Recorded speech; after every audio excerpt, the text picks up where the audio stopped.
It's a pleasure to welcome you to our annual Toy Trends Tea.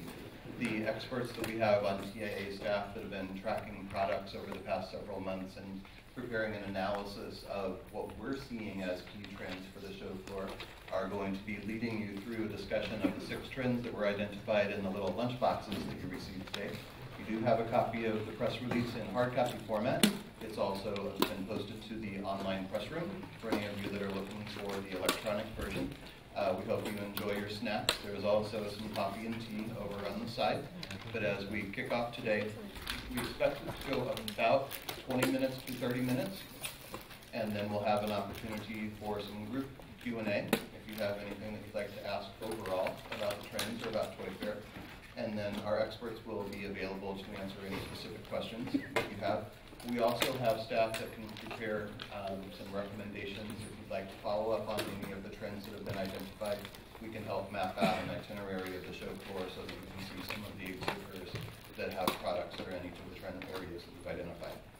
So kicking it off will be Adrienne Appell, Senior Manager of Public Relations for TIA. She's our key trend expert and spokesperson. We also have Isabel Carrion-Lopez, who is also our Spanish language spokesperson, but she'll be doing her presentation in English today.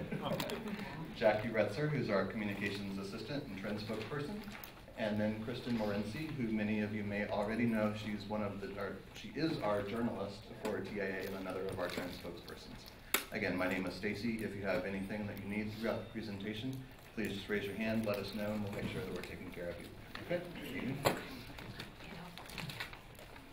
Hi, thank you all for coming this afternoon. I see a lot of familiar faces, and I'm going to kick it off with the trend we're calling So Retro.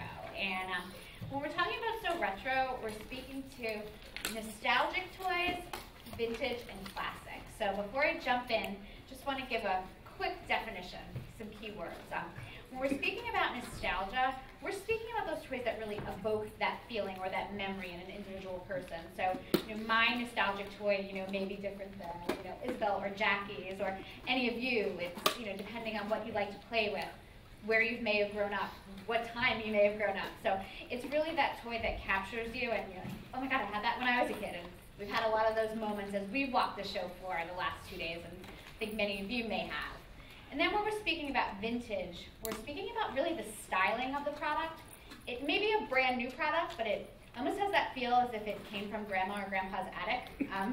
But it's new, but it really has that old school feel. And then when we're talking about classic, we're talking about those toys that really have never gone away. So games that people like to play together. So first, jumping into nostalgic, some Berenstain Bears here. I think this is a brand a lot of us have grown up and loved with the books, and there's a lot of, we have some plush, Cabbage Patch Kids. This is a nostalgic brand that I gravitated towards as a kid, and when you guys come up and take a look, they still smell the same. So anybody who grew up with a Cabbage Patch knows what I'm talking about. They're celebrating a 30th anniversary this year. Some other notable products I don't have on the table. Fraggle Rock is celebrating 30 years, Power Rangers is 20 years, My Little Pony is 30, Wizard of Oz is 75, so Clifford the Big Red Dog is 50. So as you browse the show floor, there'll be a lot of nostalgic toys with anniversaries and without. But what we like about the nostalgic trend is that it really brings together an intergenerational. It's really hard for a little kid to imagine mom or dad as a kid, grandma or grandpa as a kid. To be able to play with a toy that their mom or their dad had as a kid is really, really fun for them. And on the flip side, with a lot of different technology, which Isabel will be talking about in a little while, it's really nice for grandparents and parents to be able to explain a toy to a kid. Kids are always explaining tech to us. I know 5 and 6-year-olds that are a lot more proficient in some of these tech things than I am. So parents, grandparents really like to be able to explain how to play a game or explain what they liked about a certain character. So for vintage, I have this Slinky dog, and this is from Poof Slinky, and this is the original, and it's a pull toy, and it has that really classic vintage feel, and it combines, the dog and the Slinky, so we really love this. We have a Jack in the Box, a kaleidoscope, a pinwheel. These are all great examples of this trend. And then getting into classic, we have, classic games like checkers. We have the world's softest plush. This is from Technosource.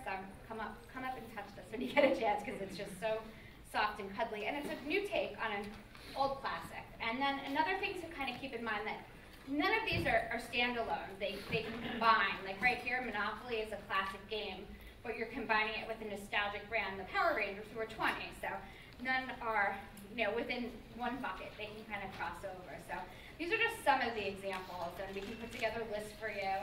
Fisher-Price original record player. I had this when I was a kid too. And you could explain to kids what records are too, so that would be kind of fun. But these, again, are some of the examples, and this is a trend we're really excited about, not only because it, brings us back to our childhood, it really speaks to the value of classic toys and classic play, and how play patterns may evolve and change, but kids are kids, and classic toys are here to stay. So I'm going to introduce now Isabel to talk about our 360-degree play trend. Hello. So 360-degree play is really about enhancing the play experience and the traditional play patterns of the physical toy by leveraging the connectivity, the internet, and the technology that's available to us nowadays. A lot of physical toys now come with an additional component, be it an online component where you can go online and enhance your toy by accessing an online world. We saw that with webkins, for example, back a few years ago. They also come with, some of them now are coming with apps that you can download for free onto your phone, onto your tablet, or they're three-dimensional, which just gives it a much more exciting take to the toy. So for this particular trend, we've noticed two very distinct sub-trends, and that's the augmented virtual reality trend and the 3D trend.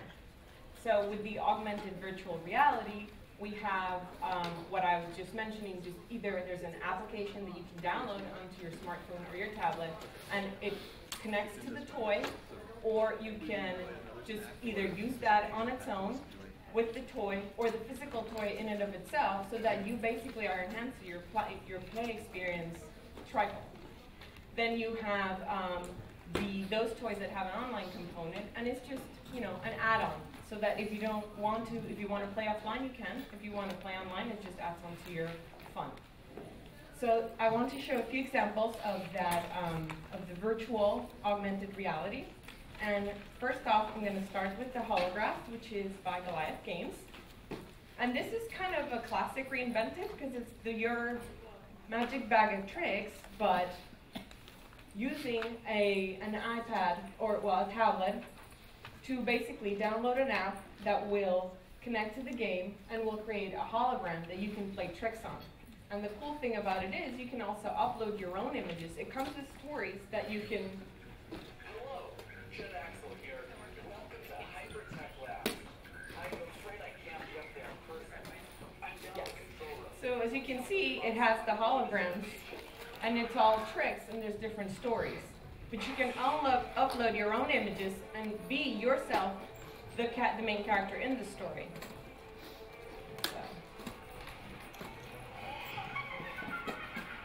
So moving on to the Barbie Digital Makeover by Mattel. Now this is a really cool toy that it allows you to change yourself virtually, not actually physically. So what we have here is a vanity that girls would love, but you take your iPad, and using face detection technology, you can then change your physical aspect of your face by applying makeup. She's applying right now lipstick. Then she can apply some eyeshadow. She can decorate her face in whichever way she wants. And then she can also take a picture, decorate the picture, the frame, and send it along via email to her friends, her family. If mom and dad allow it, she could post it to social networking sites, etc. So, and then you can keep it on your iPad. Another great example is the new 360 Hemisphere Spy Cam by Spin Master, and this is still in prototype form, but it's basically a camera that you can mount on the wall, that you could mount on your hand, and it will record 360 degrees all around you. And then you can take the footage put it on the computer, edit it, and you can really take your world and make it, make it your own, edit it as you will. The other sub-trend is the three-dimensional one, and that we're seeing with some great puzzles. And here's a great example. This one's actually a four-dimensional, which is 4D cityscapes near puzzle, and they actually come in different cities. But you start off with a one-dimensional flat surface, and you can then add on your two-dimension. Your three-dimension is actually, well, your buildings, as you can see. And the fourth dimension is that you're actually going through time as you're building it. And not only that, you're actually learning about the history of New York or whatever city you're doing. Another great three-dimensional toy, and it's actually a classic reinvented, is tic-tac-toe. So who has not played tic-tac-toe? But this is actually tic-tac-toe because it takes the classic pencil and paper game, makes it into an actual three-dimensional game board shape, but then it adds the stackable aspect to it, which makes the game so much harder and so much more challenging for kids and even adults. And this particular game also has an app that you can then play online, and you can play with your friends online, or you can play offline with others using your iPad or phone. So. And lastly, another classic reinvented is the Viewmaster. I don't know about you, but I played with one when I was a kid. But the new thing about it is it's licensed, so that you can actually have it in whatever's your favorite character. So it gives it a little bit of a personal touch. But also, the reels are now 3D, and they're much higher quality than what we had. And it's actual stories that you can then change up and have fun with. So these are just some of the many examples of 360-degree play toys that are out on the floor. And I encourage you to go and check them out. Now I'm going to pass it on to Jackie, who's going to talk about teens and tweens. The next trend that we're seeing is what we've named enticing teens and tweens. For the past few years, the toy industry has been under the belief that kids are getting older and younger. They don't want physical products or toys, they're all about electronics and tech. But what we've noticed, and the companies have noticed, is that kids want to sign off and get social again. And we recognize that they're doing this through a few ways. One of the first ways is getting up and going outside and playing with your friends. If you walk down the hallway, we're seeing schooner boards, zip lines, slack lines. Right here we have Sky Rippers from Zing Toys, which Adrienne's going to show for us. It's a little bit of a low ceiling, but you'll get the effect. As it comes crashing down, but it's good to get back. And over here we have Sky Tricks from Daydream Toys. You could do this as a slingshot, boomerang, toss and catch. You go by their booth, they're awesome. It's just cool to get kids outside. TIA is all about active play, active body, active mind. So it's great to see that companies are looking to teens to get up and go outside. Thanks. Another way we're seeing companies appeal to teens and tweens is for personalizing their things. Sock Monkey headphones, blingles, style me up nails. Teens and tweens want to express themselves, and companies are realizing they want to show off their accessories to their friends, and these are some great ways. Another thing that kids are doing is getting around the table with their friends, and Bejeweled is one. Companies are taking games that kids are playing online against their friends and putting it so kids can come around the table. Teens and tweens are loving this. Words with Friends is another one. We look at it as Scrabble, but for someone that's young, playing on their phone Words with Friends all day, they want to get around the table and interact and socialize with their friends. And licensing. Companies are really utilizing it. The New Girl game by Pressman Toy and Appell by Fremont Dye. Kids are hanging out, watching TV, and the next day they see this at the store, they're going to be drawn to it and want to play. This ties into pop culture, which is our next trend, which Adrienne's going to talk about. We'd skip one.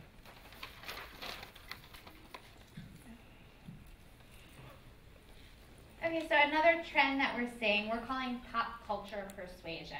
And we're really talking about the influence of a lot of, I don't want to say reality, because I don't mean reality TV shows, but different shows based upon food, fashion, design. You know, families are all sitting together watching, whether it's Cupcake Wars or HGTV. These are, family-friendly shows. But what they're doing is they're really tapping into kids' inner creativity. I have a 11-year-old cousin who we bought a professional cake decorating kit this year, and that all started from the cake box, and she makes some amazing things. So you're getting kids to really express themselves through talents they have, and toy makers are really embracing. So one of the trends we're seeing in the music arena, we have, either whether it's a toy that inspires a kid to become a rock star, or classic toys that are really just encouraging kids to play the piano, learn how to play the guitar. Classic from Show and Hut, we have a Lou guitar. So that's part of the music trend, and that will trend upwards to even glitter microphones. Hasbro has a Twister dance last year that you can learn Britney Spears' moves, and different products in that vein. What's important to note is that this trend it speaks to teens and tweens, but it encompasses all areas. So from the youngest to the oldest of kids, they can really get on board with us. For food, we have primary science kit. What's really nice about this is this teaches kids how to grow food and eat healthy. So I think that's kind of fun. Like kind of the farm to table restaurant trend, but you're starting kids off really, really early. We have the Tasty Dough Maker, and this is from Wicked Cool Toys, so kids can actually make dough, they can shape it. Again, this is for a little bit of a younger kid, but that can skew up as kids get older. And it's important to note you can start these interests up when kids are really young with a toy, and then you can see, is this something your kid's really going to gravitate to and take hold of, and this could be something that can grow with them for quite a while. The other thing is the design trend. So we have So Cool from Spin Master, where kids can actually sew and create their own room decor and decorations with pillows. So this is kind of the design on a dime trend. And then up in the front, I have some fashion things, whether kids, Alex, they're doing their own earphones, or for creativity for kids, they're creating their own different fashions, whether it's bracelets or sunglasses and different things like that. So that's what we're talking about with the pop culture persuasion. And again, it's really the influence of all these shows we know and love, but it's really trickling down to kids, and it's making them get creative and doing some really fun and innovative things. And now I'm going to have Kristin talk about 24/7 play. Hi. So 24/7 play basically means that playtime is all the time. There are two subcategories to this trend: on the go and multifunction. First, I'm going to speak about on the go. So basically, these days, children are having less free play time. Their lives are very structured, hectic, busy. They're always running around. So toy makers have seen a need for free play that can be taken on the go. So the best ones that are good for taking on the go are compact, portable, and also really good for all ages. So cousins and siblings can all play together and have fun. So a couple of products that we have here are, this is Marvel Test Tube Goo. It's a licensed slime bottle. This is really, I love slime. I don't know, maybe that's a little odd, but you can just put this in your pocket and take it with you. It's mess-free. Also from Zag Toys, we have Eye Glides. This is brand new. This is actually just the packaging, but it's like a little eyeball that you roll and it lights up. So this is really fun for kids just to have like no rules play, just to do whatever when they're in the car. So we also have some creative toys that you can take on the go. I love this. This is from Faber-Castell. This is a creativity can. This is actually free at select retailers. And if you look inside, it's all just like old school arts and crafts that you can easily take with you. Other creative toys that are great, this is Aquadoodle. They're celebrating their 10th anniversary.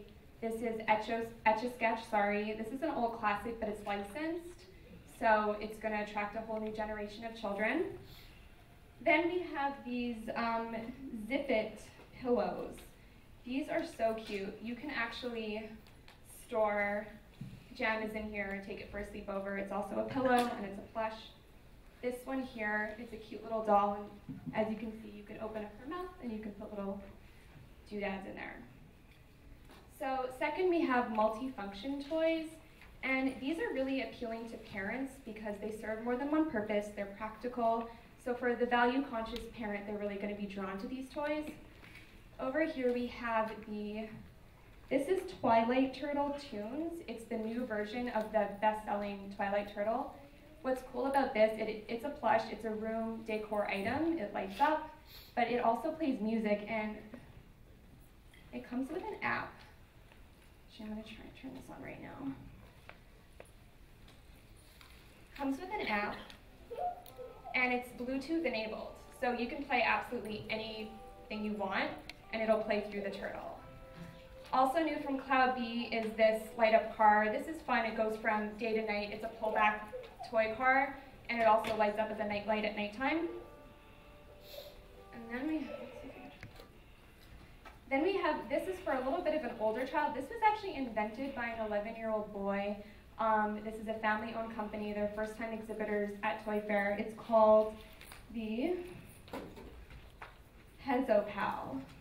And this is a very interactive plush. You can download and play MP3s on it. It speaks different languages. There are 100 stories stored on here. And what's cool about this is that parents can actually record stories. Like if they're traveling on business, they can record on their computer and email the MP3 and it will come on here. So they can send a little message to their loved ones at home. And then lastly, over here is the Wishbone Wagon. This is a 3-in-1 toy that grows with the child. It's from ages 1 to 10. It is a car, a go-kart, and a wagon. It's just really great value. It's a good classic ride-on. And now I'm going to pass it back to Adrienne.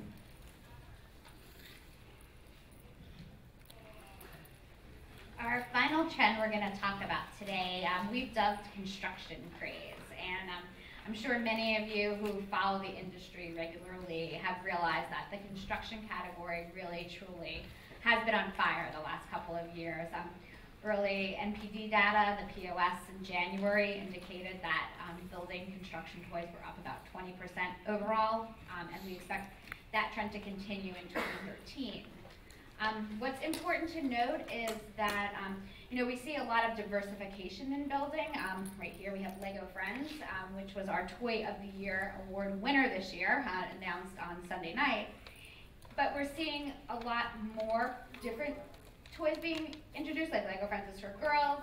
And then we're seeing a lot of companies just diversifying their building lines. Like, for example, here we have from Mega Brands, they've teamed up, they've licensed Barbie, and you have this stage that girls can build, and it's music, and it's great for performance. So you have some building for girls. Lego Chima, this is a new property for them. There's a whole story that's involved. And then there's also a lot of toys that you wouldn't think of as classic building, not just not just bricks. Great example of this is from Bandai. This is a Ben 10 character.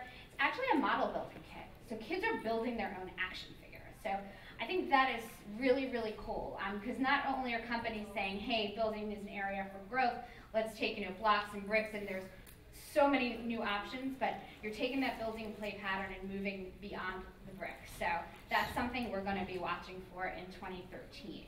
So that kind of sums up what we're looking at for construction. So I'm going to pass it back over to Stacy.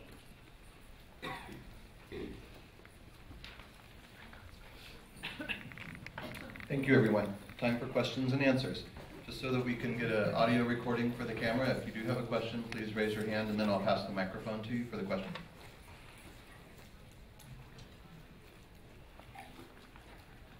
While you're thinking, just a couple of additional statistics. We have 1,054 exhibitors on the show floor. We have about 150,000 products estimated that are on display here. If you were to visit every single booth during the show, you'd have 1 minute and 52 seconds for every exhibitor. We do expect, on average, there are somewhere between 7,500 and 8,000 products that are making their debut at Toy Fair every year. About 20 to 25% of our exhibitors are here for the very first time every year, so it's really a make or break show for them. And then this is the key show for where you see products that will be on the store shelves for this holiday season. There are probably a number of products that you've already seen that are available for sale right now. A lot of the exhibitors are still placing final orders for the rest of this year. There is also another show, because it takes on average about 18 months to bring a product to market. There's another show that we do, TIA does in the fall, called Fall Toy Preview, and that's for long lead, and that would be for what you would see on holiday the year after, so about 15 to 18 months ahead. So what you're seeing now and talking about for your readers, your listeners, your viewers, are all things that will be available for them within the next few months. Okay, so all of these trends are very appropriate to be talking about right now. Trent? Yeah. Thank you. I think I'm guessing, but I think one of the next big trends is going to be in the augmented reality area. Despite all the scores and scores of emails I've had inviting me to booths and various exhibits, only 2 have mentioned augmented reality, and I looked in the catalog and I can't find any easy way to really pull out companies who might have those particular items. I want to interview and see as many products as I can from different manufacturers who are in that area. Perhaps there only are 2 or 3 at the moment, but I would think more. Is there any way we can haul that out of the catalog or out of the computer so that can make the most of it? I'll answer first and then pass it to Adrienne if you like. I mentioned that our experts here have been tracking products over the past several months, and so we have developed an application that is available for use for assistance of all of you in the media center, or the press center. So we have a couple of the team members that'll be here with their iPads, and so we are tracking the augmented and virtual reality as one of our product trends. And so we have about 1,000 products that have been cataloged for a lot of the trends that you're seeing here. So Alex or some of the other team members from the Toy Fair PR team can assist you at the end of the session. Okay. Another question? Mine actually builds on the previous one a little bit. The Wall Street Journal actually put out an article lately about some of these app toys and augmented reality products. I'm reading all these reports saying that more kids are connected than ever, like 90% of kids are playing on tablets. But this Wall Street Journal article was saying that a lot of these app-based toys and augmented reality things actually weren't doing all that well. So I was just wondering, what's the disconnect there? I'm wondering, and if that's being if steps are being made because like they said, 91% of kids are connected. So what's going to be the big push to try to get this augmented reality thing going? Thank you. Well, I think that many of you who were here last year may remember there was such buzz about app toys, and that was one of our trends. It was the year of the app, and we saw a lot of companies kind of rush to make that app toy. Some of them were so much fun. Some of them were not so much fun. So I think what you're going to notice this year is that there may not be as many, but they are more seamlessly integrated. So there are going to be products that you're looking at that, I think the Barbie is a perfect example. Like, it's just really cool. It's really fun. It's fun to say, hey, and we have this app toy. If any of you have been to Hasbro, they have a Nerf product that we weren't able to get over here today that kind of illustrates that too. So it's really more about the seamless integration, and I think that toy makers have done a better job this year of understanding how to infuse that technology. So it's just fun. It's not, this is an app toy. It is a fun toy, and you almost don't notice the technology there till the end. So I think as they continue to do that and think more about the play patterns and how the technology can enhance that classic play, you're going to see a lot more exciting and more inviting toys that kids are going to want to. They're going to want them. They're going to be asking for them. Just to add on to that one more comment, we often hear an analogy between toys and fashion. You know, that toys are like a fashion-oriented business because they can change so quickly, so seasonally. We really are just seeing our manufacturers responding directly to customer demand.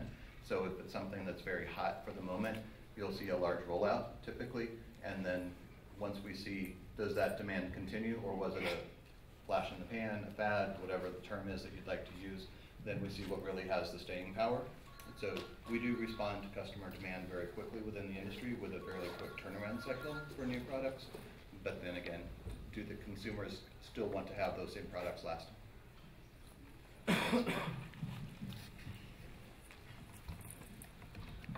Lately, we've been seeing a lot of toys that have been traditionally for boys have a girl twist added to them, like Lego Friends or the new Nerf bow for girls. Where do you see this trend going? Will we see toys that are truly considered gender neutral, or will we see more, pink versions of a boy toy?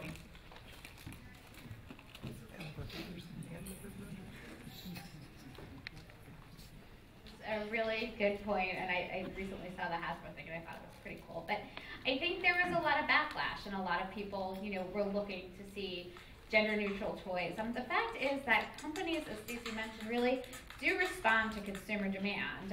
They are testing these products with families. They are holding focus groups with moms. They're making products that essentially consumers are asking for. So what I think that's great, and with Lego Friends, the line is really well thought out. It's the way girls want to play. They're not taking a traditional boy toy and making it pink or purple and saying, hey, that works for girls. They're very, very thoughtful in their approach. So we see this as a really good thing because it's not telling girls like, hey, you can't build buildings for boys, or hi, you can't be active and play with Nerf and sport things. You need to sit home and bake in the kitchen. The gender neutral easy bake. So I think the crossover that kids still do like some sort of personalization, and some girls don't care. Some girls might want a blue thing. Some people might want a pink thing. I think what's important to point out is that these companies are diversifying their lines, and they're changing up play patterns and making products that are suited to what consumers are asking for. So the walls are being broken down a little bit more, I think. Okay. Thank you, everyone, for being with us. Please feel free. There's some more lunch boxes over here if you have a need for another afternoon snack, and then our experts will be available.